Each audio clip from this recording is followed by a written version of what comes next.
ఇక్కడున్న development officers అందరికీ నా ప్రత్యేక నమస్కారాలు తెలియజేసుకుంటున్నాను. నా పేరు శ్రీలత. నేను నల్గొండ నుంచి వచ్చాను.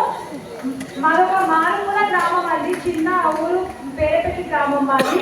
సో నా వరకు ఈ స్పీకర్ అయిన ఆపర్చునిటీ వచ్చినప్పుడే నాకు అనిపించింది, అంటే ఏదో చేయాలని నేను ఆశతో ఉన్నాను.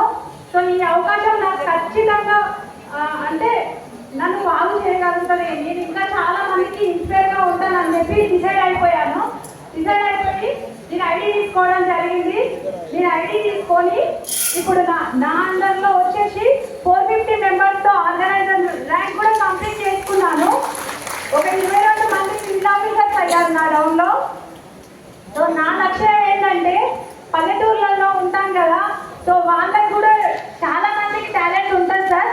వాళ్ళ టాలెంట్ అంతా బయటికి తీసి ఇక్కడ ఇట్లా వేదిక మీద నేను ఎలాగైతే మాట్లాడుతున్నానో నా టీంలో ఉన్న వాళ్ళందరినీ కూడా తీసుకొచ్చి మాట్లాడిపించి వాళ్ళని గెలిపించాలనేదే నా కోరిక.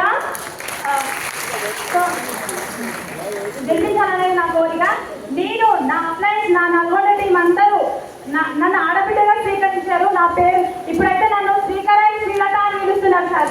నాకు చాలా గర్వంగా ఉంది. అసలు నేను చౌటుప్పల్లో నేను నా అప్లైన్స్ అందరి సహకారంతో సర్వీస్ సెంటర్ నడుస్తున్నాను సార్. నేను చాలా గర్వంగా చెప్తున్నాను, ప్రతి ఒక్కరు చేసుకోవచ్చు ఈ బిజినెస్. సో నేను 1,00,000 రూపాయలు తీసుకున్నాను సార్. నాకు చాలా ఆనందంగా ఉంది, ఫస్ట్ టైం నేను ఇంత సంపాదించడం కూడా. థ్యాంక్ యూ సార్, నాకు ఈ అవకాశం ఇచ్చినందుకు ప్రతి ఒక్కరికి చాలా చాలా థ్యాంక్స్ చెప్తున్నాను sir. Thank you madam Srilatha గారు. ఆమె ఎక్స్ప్రెషన్స్ చూడండి ఎంత ఆనందంగా వ్యక్తపరుస్తుందో. సో మీకు కూడా స్టేజ్ దిగి రావాలనుందా, మాట్లాడాలనుందా? తొందరగా ఆర్గనైజర్స్ అవ్వండి, అప్పుడే వాడు ఇక్కడికి వస్తారు. Thank you. సో ఇప్పుడు